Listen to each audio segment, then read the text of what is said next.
Good morning, everybody. Happy Tuesday. We have an amazing show for everybody today. Extra amazing because Krystal is back. It's good to see you, Krystal. Thank you. It's nice to be back here in the chair. We have a lot of stuff in the show. But actually, before we even get to the show bar and all the stuff that's going on there, we have some pretty significant show announcements about things that we are up to. So first of all, you guys know we've been doing this like ad hoc Friday. We've been calling it a mini show with whoever can show up. We were able to get all four of us together last Friday, which was super cool. Saagar was able to join. It's been me and Ryan and Emily, whoever can sort of join. So we have decided, thanks to you guys' support out there making this happen, that we are going to officially make a Friday show a thing. That's right. So going forward, expanding out to the full 5 weekdays for breaking points slash counterpoints. And we're also going to do an extra bonus second half that is going to be gated and exclusive for premium subscribers. So big deal for us in our expansion here, and I guess it's kind of the opposite of a recession indicator. That's right. You know, taking a bit of a risk at this point. As much as we have said about being conservative, we just see the appetite and we know how much it means to our premium subscribers and to all of our audience to officially be 5 days a week. So if you guys can help us out, breakingpoints.com. We are genuinely taking a financial risk in this. You know, obviously making Ryan and Emily a bigger part of the entire, not even bigger part of the show. They are, you know, all four of us together are now really coming together as a team, as an Avengers, to make sure that there's 5 days a week of coverage. You guys saw the Bro Show yesterday, the Mix and the Match, and all of that is enabled because of you to be able to provide that. We are going to be going live on a lot more occasions, and so we do have the AMA live there in our show bar. That is something that we do after today's show that we will wrap. I will have, by the way, a surprise announcement, just a personal announcement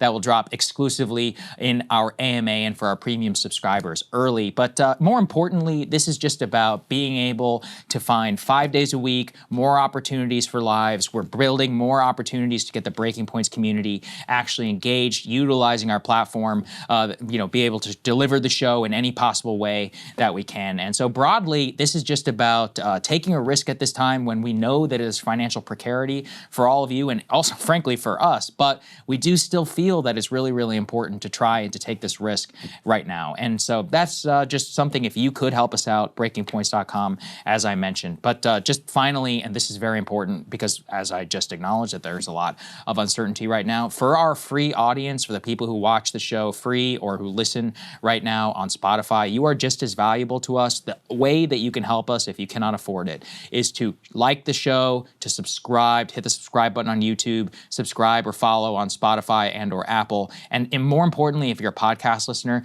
take an episode that you really like and share it with a friend and or family. That is the single best and most important way as a free person that you could be able to help us out as a show. It's word of mouth. No, not $1 of advertising has ever been spent on this show, which is remarkable, honestly. And you look back at our future, coming up on 4 years here to be able to grow to almost 1.4 million subscribers. It's incredible. It's the hundreds of thousands of downloads and things that we see on the podcast platform. It is because of all the people who do also engage for a free basis. And if that's all you can do for us, it's totally fine. Please just make sure that you can help us out by sharing the show. Yep. So thank you guys so much for your support.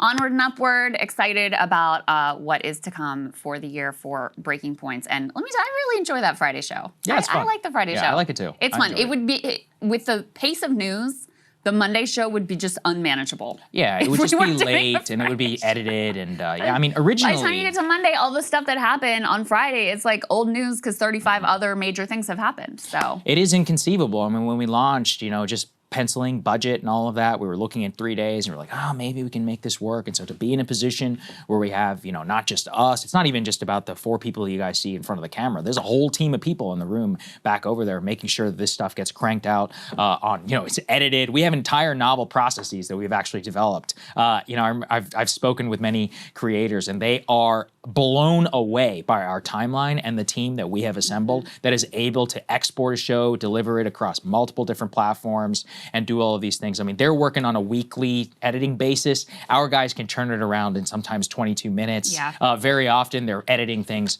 on the fly. It's incredible. And again, it's literally all because of the people who sign up. So thank you. There really is a thank you to enable us to be able to Yeah, when the show goes out late, it's not their fault. It's our fault. No, it is for much is usually the problem. I promise you, for the thousands of dollars dollars that we have spent on equipment and all these other things, state-of-the-art stuff that is running back there. And anything late is because of us, and it is absolutely not because of them.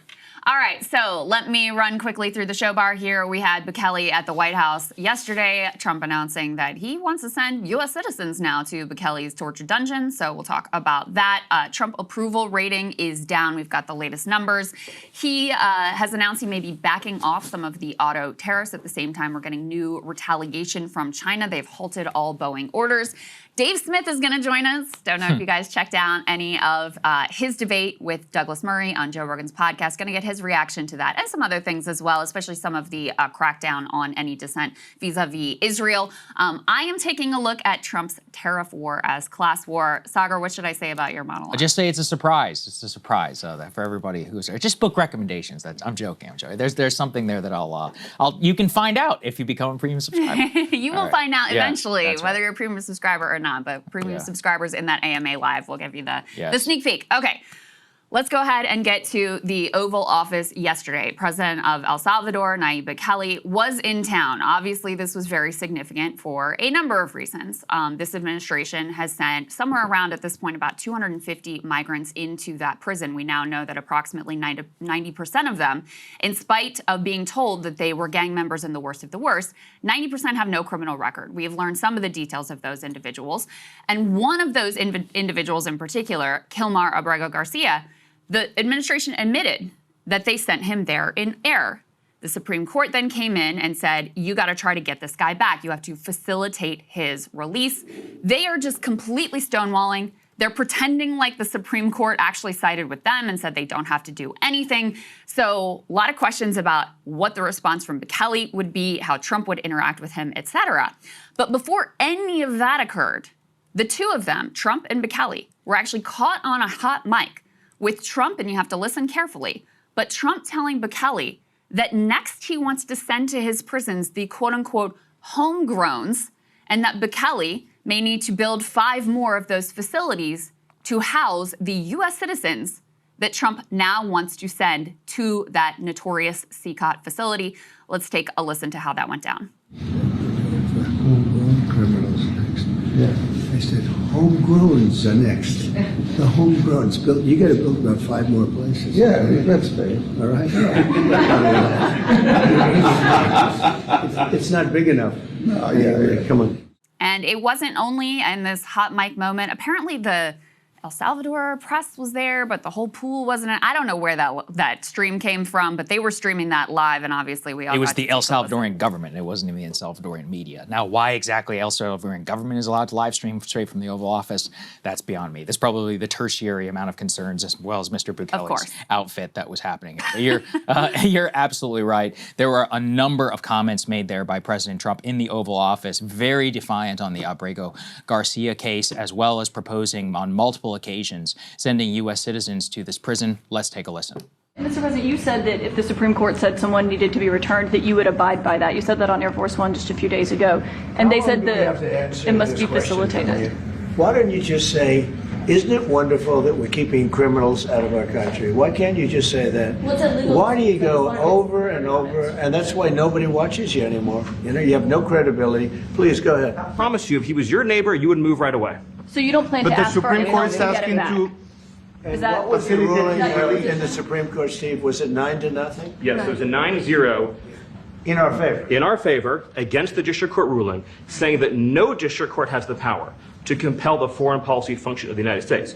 As Pam said, the ruling solely stated that if this individual, at El Salvador's sole discretion, was sent back to our country, that we could deport him a second time. How can I smuggle a terrorist into the United States? I don't have the power to return him to the United States. So you can release him inside El Salvador? Yeah, but I'm not releasing... I mean, we're not very fond of releasing terrorists into our country. I mean, we just turned the murder capital of the world into the safest country of the Western Hemisphere, and you want us to go back into the releasing criminals so we can go back to being the murder capital of the world? No, that's not going to happen. Well, they'd love to have a criminal, released into I mean, there's a fascination. They would love it. Yeah. They're great facilities, very strong facilities, and they don't play games. I'd like to go a step further. I mean, I said it to Pam. I don't know what the laws are. We always have to obey the laws, but We also have homegrown criminals that push people into subways. I'd like to include them in the group of people to get them out of the country.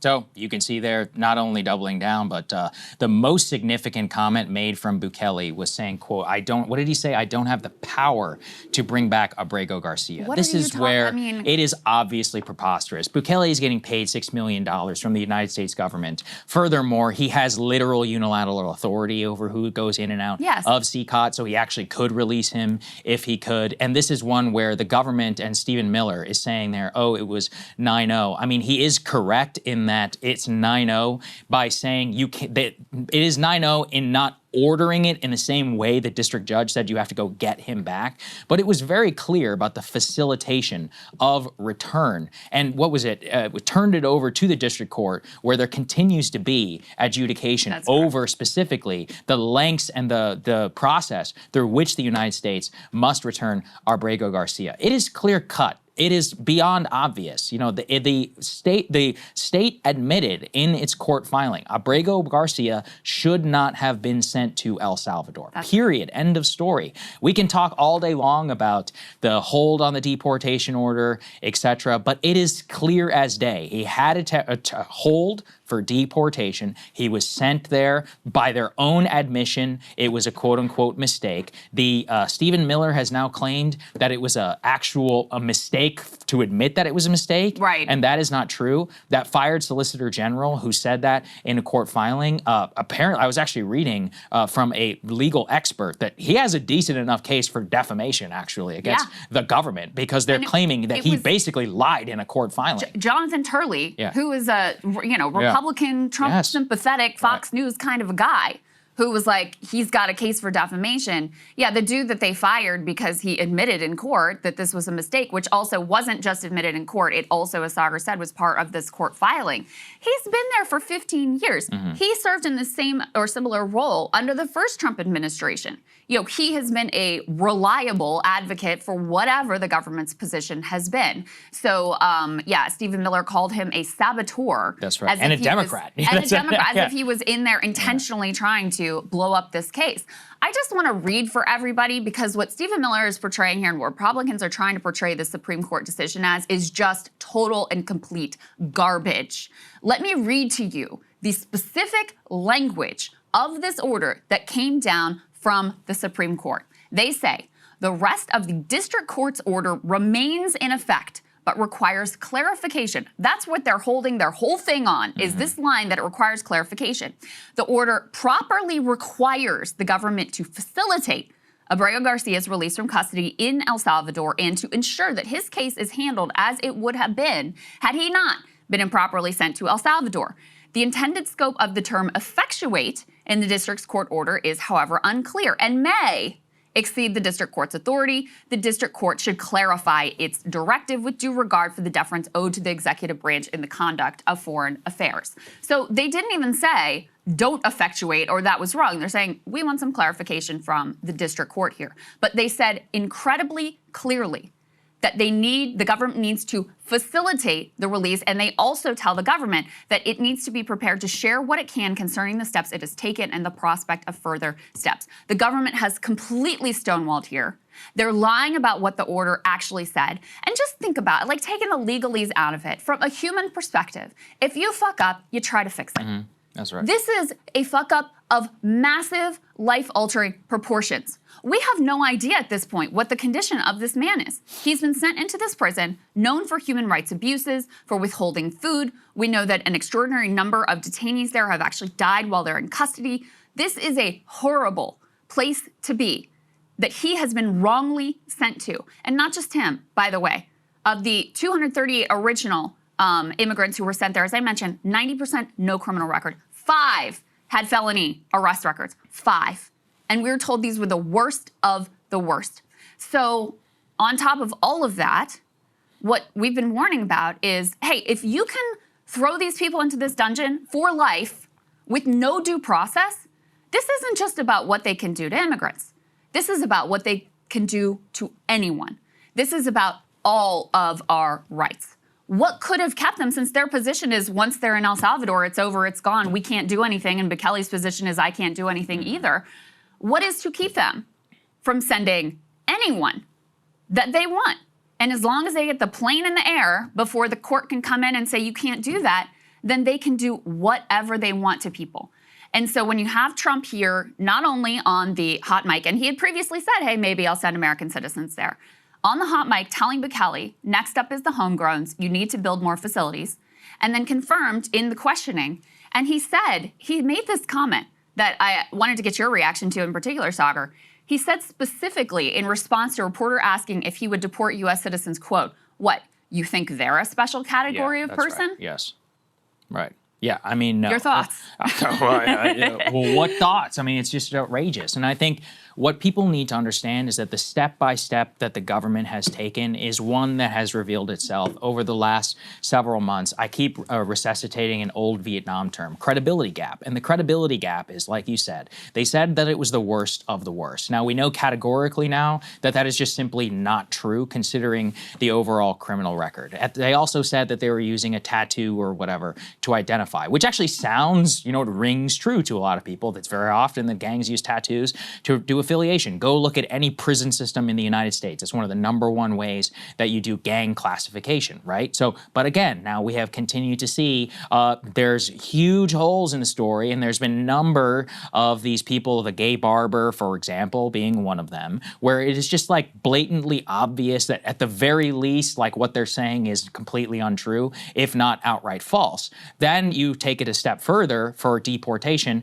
Initially, it was about illegal aliens present in the United States or people who had applied for asylum. So, okay, this is one where you can't necessarily, or it would still, in my opinion, still a jump from there to people who are here legally and or who are here U.S. citizens. But the jump now, and I have spoken with multiple legal experts, is that this one in particular is the one that most definitively applies to United States citizens, because the custody at question is specifically about this that the government position is taking, is that once they are in El Salvador in custody, there is nothing that you can do for them. That actually does not have any legal limitation. Alien Enemies Act, believe it or not, actually does whenever it comes to a U.S. citizen. Mm-hmm. There are multiple other, you've even seen, for example, many of these Palestinian activist students who are getting or trying to get deported. They're still going through a due process, like, deportation order. Alien Enemies Act was definitely over here, but the specific question here at hand legally is one that has no limiting principle whatsoever. And actually, I would point to Ed Whalen. This is very important for people to see. A3, please. Let me just cite Ed, and I need to contextualize Ed. Ed is one of the most conservative lawyers and legal minds here in Washington.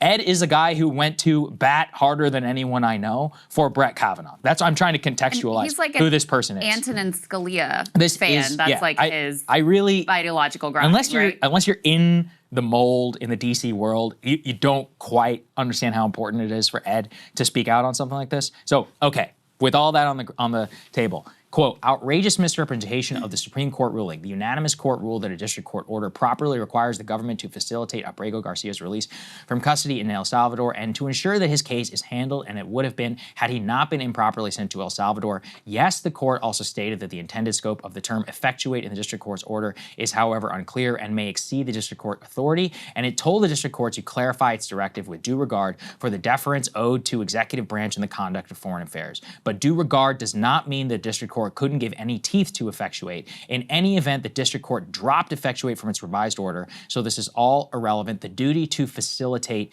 continues. And that's what the government is saying, is that their only duty to facilitate is that if Bukele were to release Abrego Garcia from from prison, that they would fly him back to the United States, proceed with a deportation through a due process proceeding, and then he would be sent back to El Salvador. But at the very least, that is still one which fits within the bounds of the law, and that is not what we see right now from the Trump administration. And they have stretched it, 10 times farther than any before. And in fact, it does appear that they're trying to pick fights with the courts over their immigration nationality authority specifically. But in this particular case, as I want to come back to, the truth is that everything they have said on this process, and, look, this requires mea culpa from people like me. I never in my wildest dreams imagined that you would just simply snatch people up who had nothing to do with, for example, we have 8 to 10 million gang members, 8 to 10 million illegal immigrants. Is it really implausible there are 200, gang members present in the United States? I honestly don't think so. I'm relatively familiar with gang proceedings and others in the criminal justice system, their gang enhancements and others at state-by-state level. This is something that cops do every day. Would it really have entered that wildest dream to think that you would take somebody and look at their administrative paperwork and then mistakenly deport that individual and then claim, without even walking back any claims around this, to say that this is somebody to be deported to El Salvador? It's also similarly very different than to go through a deportation proceeding for being sent back to El Salvador than it is to facilitate the actual entry into this prison as a behest of the United States government. That direction also matters. So if Abrego Garcia went through the normal deportation process and was sent to El Salvador and they decided to put him in prison, okay, that's a different thing. It fundamentally is, because that's not something that was facilitated, paid for, and done at the behest of the United States government. In this particular case, that is absolutely not what has happened. And I think it is very clear that the government is trying to stretch it now to this point. And at this, it is a breaking point. Name of the show, this is one where you must stand up against what the current government is doing, specifically because it does apply to United States citizens. There is not a single limiting principle that can be held here. And it's not about Alien Enemies Act. It's not even really about illegal versus legal. There is nothing under the current logic that would stop them from doing this to any United States citizen who would mistakenly be deported. That's right. And if we are then to assume and to now look at the obvious credibility gap within the White House, at their shoddy procedures, at not even shoddy, just outright fake, basically at this point, the MS-13 East Coast gang leader and thing that we saw, no reasonable individual, in my opinion, could have confidence in the current Department, Homeland Security, to be able to fundamentally distinguish and make sure that there is enough of a, quote, process that is being put in place there to ensure that no United States citizen would ever be mistakenly deported under this current regime, especially in the way that it has all been implemented at this time. So we can look step by step at all the processes easily in hindsight and say, this was not true, this was not true, this was not true, this is being handled differently, this is now here. And the limiting principle, which is, like an often thing you should look like, especially with legal and others. As I said, I've spoken with many, many legal minds, and the only thing stopping them is their own behest of not being able to do something. And that's just simply not good enough, in my opinion. What they're really asking for is trust, and I just don't think that any reasonable person who is now looking at this can have any trust whatsoever in the procedure that they put in place or any of the statements that they have forward on MS-13, Tren de Agua, especially with the arrest of that so-called East Coast gang leader, and then many of the arrests that have been made now so far. So anyway, that's my long-winded way of just saying I think this is incredibly dangerous, and I do think that I've seen FIRE and numerous other organizations stand up. I've seen Ed Whalen and others as well. And so that's also, I think that allows for calibration. And I understand a lot of MAGA is in a place where they don't want to take, they find it annoying that they call them a Maryland. It's like, okay, fine. We can talk later about the illegal and illegal status, because it's actually not about that right now. No. And that's the kind of the point I want to get across. This is not about illegal immigration. This specific case is not about illegal immigration, period. It really is about courts, and it is also about principles, which would, of course, apply to anybody. And under that current regime, then no, without any limiting power on the government, that there is nothing stopping from a U.S. citizen. It's clear now that Donald Trump, if he says it, we have to take him seriously at this point as well. It is now clear also that many of the guardrails, which, frankly, I thought would be there, have obviously fallen apart. Yeah. Or not even fallen apart. It's just that there are willing participants, and they view everything as some sort of like left-right media game, almost like you and I debating here on this show. And it's like with the tariffs, it's like with Signalgate, it's like with all of these other things. It's like, no, this is about real people's lives. Like, you people are in the government. This is not a CNN panel where we're trying to joust here about who's right and who's wrong. These people, they want them to stay in this torture dungeon for life. People who did nothing wrong. Nothing. Many of these individuals, the ones that the media has been able to track down, they went through the process. Like, they got their appointment, they're going through the asylum process. Now, we can have a lot of conversations about that asylum process. They did nothing wrong. They were following the process as it was set out. 90%, no criminal record. Sentenced to a life of torture and misery.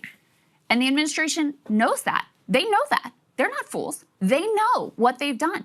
It's evil. There's just no other word to sending people who are innocent, who have committed no crime, done nothing wrong, to rot in a prison cell known for torture and human rights abuse for life.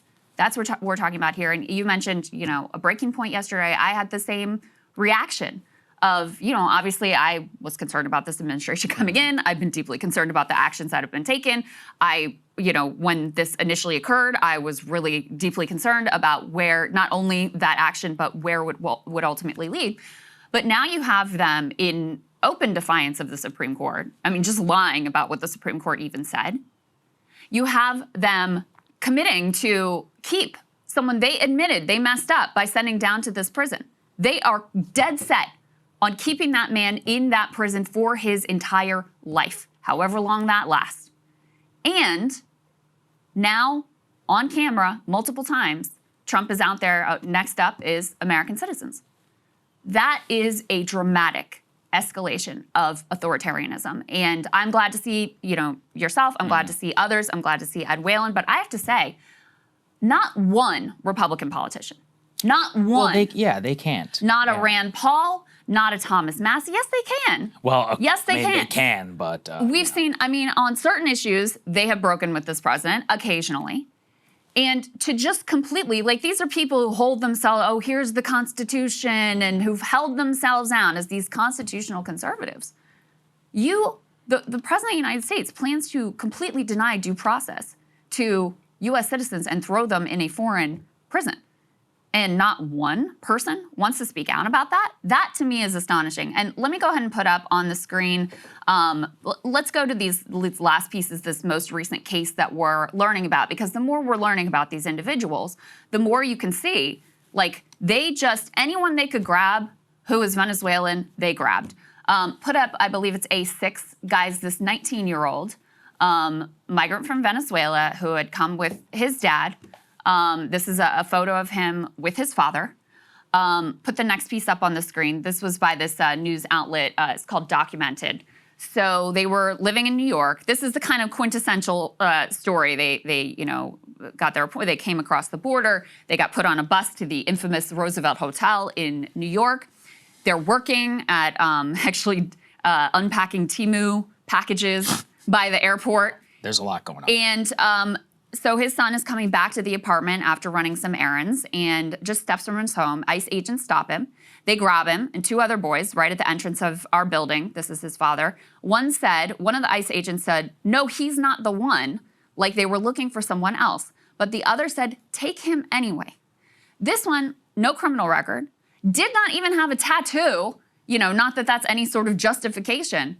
But they knew this isn't the right guy, and they snatched him up anyways, and now his father's beside himself, and he is in this prison potentially for life or until, another administration decides they're going to do something. In the game that Trump and Bukele are playing here, Trump is saying, I don't have the power over what's going on in El Salvador, and Bukele saying, I don't have the power to get him out of prison. Both of you do. You both do. You don't think that Trump has power? Oh, it's El Salvador. Bukele has decided to completely align himself with Trump. Yesterday he tweeted out after he left, oh my God, I miss you already, T. He called him Mr. T. President T or something like that. We are paying them. We have a contract, $6 million contract with them to keep these people in this prison. If Trump said yesterday to Bukele, hey, we messed up. We need to get that guy back. It would be done. It would be over. Bukele is running El Salvador under state of exception. He can do whatever he wants. Yeah, it's true. It's literally martial law. And by the way, there were some of the people that we had tried to deport to this prison, several women that were included that they were like, no, we're not taking women, that they sent back. So they clearly have the power to send some people back. They also apparently rejected people who were also from other Central American countries to That's right, because they were worried about the intra-Central American politics. Yeah, so you're more worried about that than the United States of America. I mean, it's just and to your point about the guardrails, the Supreme Court did mess up here because you have to know at this point. I think John Roberts is trying to play this game and be too cute of let me give them a little bit, let me give them some wins, let me give them something that they can. No. If you don't tell them no, you cannot you must get him back. If you give them even the little tiniest bit of anything, they will do exactly what they did here. Lie about what you said, refuse to do anything whatsoever. And, you know, this has now been kicked back to the district court. They're supposed to be providing updates every day. They've just basically refused to do that, certainly in the way that the court has ordered them to do.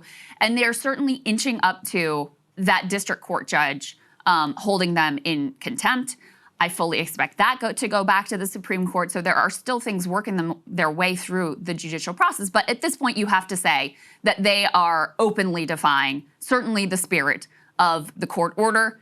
They are have laid down a marker that if they can get the plane in the air, then they can do nothing. Then, you know, as long as they are quick enough, then they can deny people's rights. They can act completely extra constitutionally, do whatever they want. And even when they get caught and admit a complete screw up, they still don't care. They think that these people should be there for life. It is absolutely outrageous. That's why I think that the way that it was set out is very important to see and see exactly, like you said, like at the current thing, there is no simple limiting principle on the government's action. And that is genuinely extraordinary. Like we can have conceptual debates about planes and judges and being able to turn things around, about gang members. Listen, I'll happily debate anybody all day long as to whether any of these people even should have been in the United States or were abusing the process. But it's one of those where that is actually not what is on the table right now, right? Like if let's think about this just conceptually. If the government had arrested Abrego Garcia and gone through the standard deportation process, of which there was a very good chance that he's getting deported, period, he's gone. This 19-year-old, and then no one would even know his name. And then the El Salvadorians, if they want to throw him in prison, that's their business. This 19-year-old, by their own admission, this guy came here because he didn't have enough money in Venezuela. He's not even pretending that he was fleeing gang violence or whatever. Same thing. You don't even have a claim of asylum. You're going home under a standard deportation process. Krystal, I'll go to bat on that any day of the week. That's not the same thing as saying temporary deportation order or temporary deportation hold, then coming around and being like, oh, we're going to send him there, and then we're not going to get him back because there's nothing we can do about it.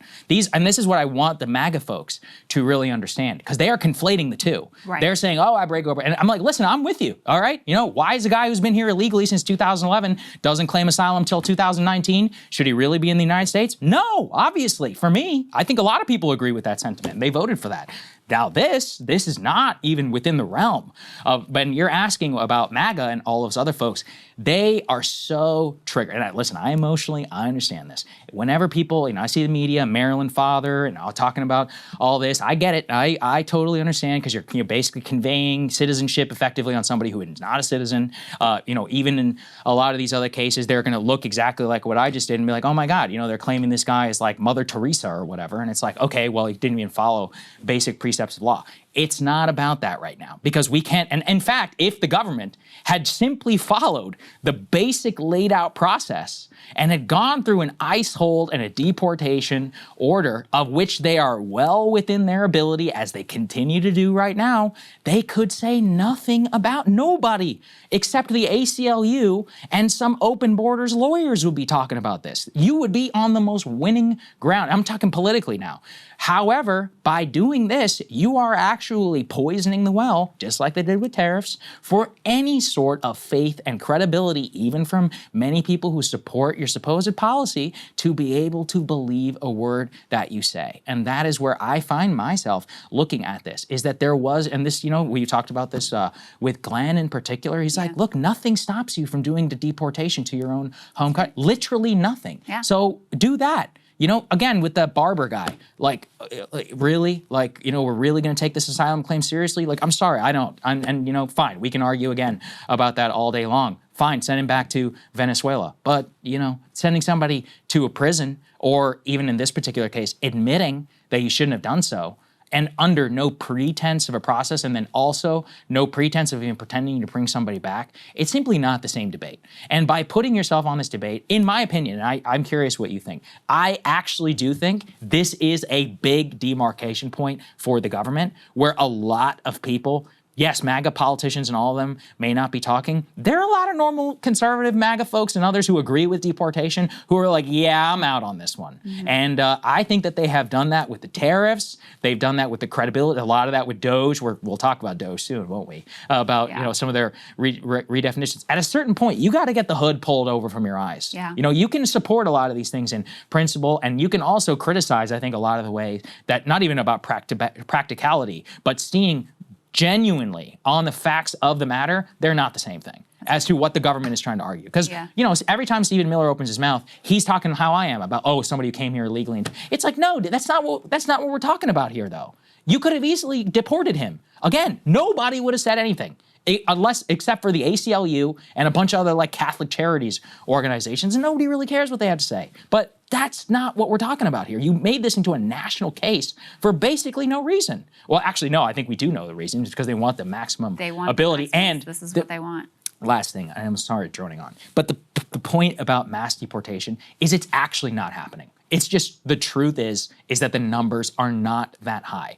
And it is obvious that the government is either too incompetent or unable to actually even do what they said they were going to do, which is start with criminals and or whatever. And they're diverting immense amount of resources at the exact same time to these Palestinian, I mean, you know, you look at these videos of Ozturk, you know, there's like 5 people there. What are we doing? What are we doing? You know, to dedicate all of these resources to this, you know, police state on behalf of a foreign government, and then same in the sheer ineptitude, and either ineptitude or callousness, I don't know which it is, for things like this where, oh, just grab him anyway. So there's no rhyme, there's no reason, and yeah, they have lost all credibility in the eyes, I think, of any, you know, reasonable person who could look at this now at this point. And, you know, that's that they are going to validate the immigrant activists more than anybody else on the planet. And so 4 or 5 years from now, if you lose the White House and they mass legalize everybody, that's on you at this point. I really believe that. Well, because I mean, you're right, that they validated like the worst fears. I mean, no, literally. Beyond, honestly, and you guys know, like, you could accuse me of Trump derangement syndrome, but I was very concerned about this administration. This is far beyond what I could have even come up with. And last thing I'll say is just, you know, to tie in the piece that you were talking about of the crackdown on these student protesters and activists, and some people who aren't even activists. All of this is, you know, they're workshopping it with immigrants. It will not stay with immigrants. We obviously already see him out there say the homegrowns are next, okay? And you should not expect them to get, first of all, no American citizen should just be shipped, even if you are a criminal, should be shipped to this foreign dungeon, in my opinion. But even if you're okay with that, why should you believe this administration when they say, oh, we're gonna send the worst of the worst, and they're sending some 19-year-old kid who's done nothing wrong. They're sending the gay makeup artist who's done nothing wrong. They're sending 90% of the people they send, no criminal record. 90%, only 5 had felony convictions, okay? So what they're testing with the immigrants first is intended for the whole population. And yes, we already have indications of that with Israel as well. We already have proof of that with, you know, U.S. citizens who they pressured universities to kick out of school. They are investigating these pro-Palestine protests as terrorism. What's starting in the immigrant community, because that's like the lowest hanging fruit, and they can argue, oh, we were elected to do this, blah, blah, blah. The plan is to spread that to everyone. So that's why everyone should be concerned about what is going on here, even if you don't care about these particular individuals, you don't care about this particular cause. First of all, I would say you should. But even if you don't, this does not stay with these individuals. There is nothing that keeps this infringement on rights among a certain select group of people within the country. So and that's why it's important to as I said, that is not hyperbole. That is quite literally true in the case of the outbreak of Garcia. And that's part of why it's so deeply concerning. Hey, if you like that video, hit the like button or leave a comment below. It really helps get the show to more people. And if you'd like to get the full show ad-free and in your inbox every morning, you can sign up at breakingpoints.com. That's right. Get the full show, help support the future of independent media at breakingpoints.com.